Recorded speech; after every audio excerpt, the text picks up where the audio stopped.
Hi there and welcome to The Perspective on Barita Satu. I'm Blaise Hope. With me in the studio is Luigi Pralangga, a former UN peacekeeper and someone who continues to work in the world of development. He's also the author of Ondel-Ondel Nakat Keliling Dunia, One Peacekeeper, 1,000 Adventures. We'll talk about that later, but first, Luigi, thank you for joining us. Thank you very much for the opportunity to join. Let's start with Indonesians in peacekeeping missions. Yusuf Kalla, the Vice President, has just presented 1,000 medals honoring those who've served, veterans of peacekeeping missions. Can you tell us a bit about the history? Yes, Indonesia has been an active player in peace and security in the past, and it dated back since 1950s. From Congo, Sinai, all the way Cambodia, Middle East, and right now we're back to Africa again. We have many Indonesians, civilians like myself, serving in such challenging assignments. Their roles has been as much as significantly important as the other colleagues in uniforms that you mentioned earlier that receiving medals. For us civilians, we never receive medals. We're working behind the scenes. We support them, and as much as our presence have been less quite exposed, but we are there since then till now. Yeah. So what idea can you give me of some major events or conflicts that Indonesian peacekeepers have played a role in for the UN over the years? Yes, we have been involved in many various United Nations peacekeeping missions. Significantly, we knew from the news in Lebanon, and also quite recently the Indonesian battalion was sent to Central African Republic, and I believe that we are in the preparations of sending another troops to Republic of Mali soon. In terms of the civilian capacity, some of us may have already been there, and our networks of Indonesian civilians who serving both in peacekeeping missions, humanitarian relief operations, and development assistance missions have been actively communicating to one another. So we also develop an active communication network that also coordinates with our colleagues in uniforms.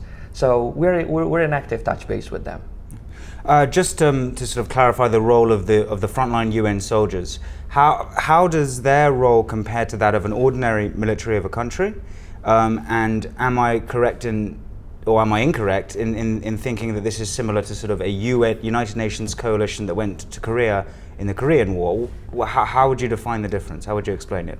In my personal perspective, and based on my experience of interacting with them, and also my understanding from a few years of experience serving the organization in the past, that the roles of uniformed personnel serving under the United Nations mandate is completely different than those who are serving their countries in their domestic or overseas operations.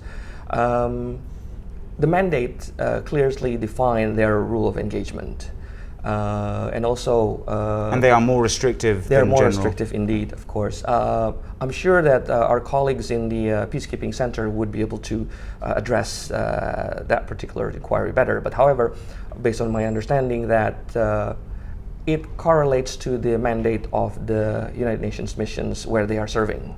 Either it is to protect civilians, either it is to preserve peace and stability, either to conduct or to provide humanitarian assistance, or medical assistance. That depends on their particular functions in which the contributing countries signed the MOU with the organization.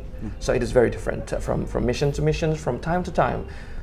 One peacekeeping mission may have changed their mandates over a series of years, depending on the decisions by the United Nations Security Council. And once the mandates is changed, the configuration of troops may also change, and also the functions that these uniformed personnel may also adapt to the larger mandate. We'll move to civilians in a moment.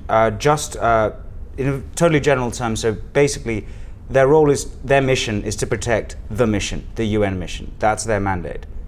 Yes.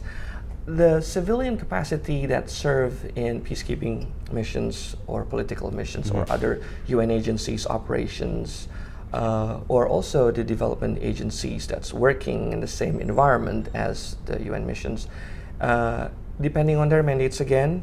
And we are pretty much serving as support service operations, or we are supporting to ensure the implementation of the peacekeeping mandates are implemented timely.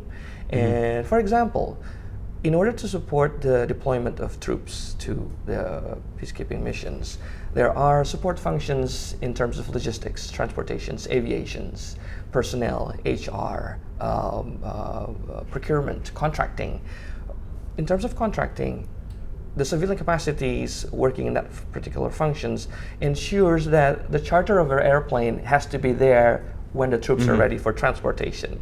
The capacity of civilian functions in the movement of personnel is there to make sure that the movement of personnel from the home country of the troops contributing countries origin arrived on time in the mission areas, and their barracks are fully equipped. The fuel for them to use for patrolling is there. Everything, administratively, financially, we are the man behind the operations. Well, let me hold you there. We're going to come straight back to this, the role of civilians in UN peacekeeping missions. Stay tuned to The Perspective on Berita Satu. We'll be right back.